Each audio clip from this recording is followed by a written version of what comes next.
அருமையானவர்களே, இந்த word of piece நிகழ்ச்சியில் உங்கள் யாவரையும் அன்போடு வரவேற்கிறேன். இன்றைக்கு ஏசாயா தீர்க்கதரிசியின் புஸ்தகம் 52ஆம் அதிகாரம் அதனுடைய 12ஆம் வசனம். கர்த்தர் உங்கள் முன்னே போவார், இஸ்ரவேலின் தேவன் உங்கள் பிறகே உங்களை காக்கிறவராய் இருக்கிறார். கர்த்தர் இதை பார்க்கிற ஒவ்வொரு முன்னால இந்த நாளில் போவாராக. ஆமென். அதை போல உங்கள் பிறகே உங்களை காப்பாராக. உங்களை காத்து வழி நடத்துகிறவர், உங்களை தாங்கி வழி நடத்துகிறவர், உங்களை ஏந்தி சுமந்து தப்புவித்து வழி நடத்துகிற ஆண்டவர் இந்நாட்களில் உங்கள் முன்னாலேயே போகிறார். கர்த்தர் உங்கள் முன்னே போகிறவர். எவ்வளோ நல்ல ஒரு தெய்வம்!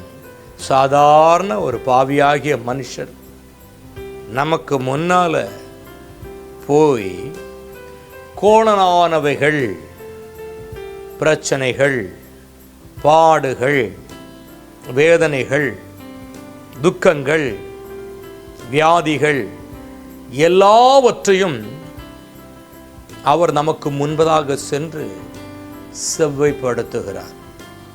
இந்த வியாதிகள், போராட்டங்கள், கடன்கள், கவலைகள் நம்மளை தாக்காதபடிக்கு அவர் நமக்கு முன்பதாக கடந்து போகிறார். இதுதான் உண்மை. மரணம் நம்மை நெருங்காதபடிக்கு அவர் முன்பதாக சென்று அந்த மரணத்தை அவர் ஏற்றுக்கொள்கிறார். எப்போ ஏற்றுக்கொண்டார் என்றால், சிலுவையிலே, கல்வாரி சிலுவையிலே நம் மரணத்தையும் அவர் ஏற்றுக்கொண்டார். அதற்காகத்தான் அவர் நமக்கு முன்பதாக கடந்து போகிறார். இன்று இதே நாளில் பரலோகத்தின் ஆண்டவர் தாமே, பரலோகத்தின் இரட்சகர் தாமே உங்கள் முன்னும் பிறகுமாக உங்களை காக்கிறவராய் இருக்கிறார். பிரார்த்தனை செய்வோம். மகா இரக்கமுள்ள ஆண்டவரே, உமக்கு கோடான கோடி ஸ்தோத்திரம். இதை பார்த்து கொண்டிருக்கிற ஒவ்வொருக்கும் முன்னும் பின்னுமாக நான் போகிறேன் என்று சொன்ன வார்த்தைகளுக்காக நன்றி செலுத்துகிறோம். அப்பா, நன்றி செலுத்துகிறோம். நீங்கள் எங்களுக்கு முன்னும் பின்னுமாக இருந்து எங்களை பாதுகாக்கிறது நீங்கள் இருக்கிறேன்னு சொன்னதுனால எங்கள் தைரியமாக நடந்து போய் எங்கள் காரியங்களை நிறைவாய் செய்கிறோம்.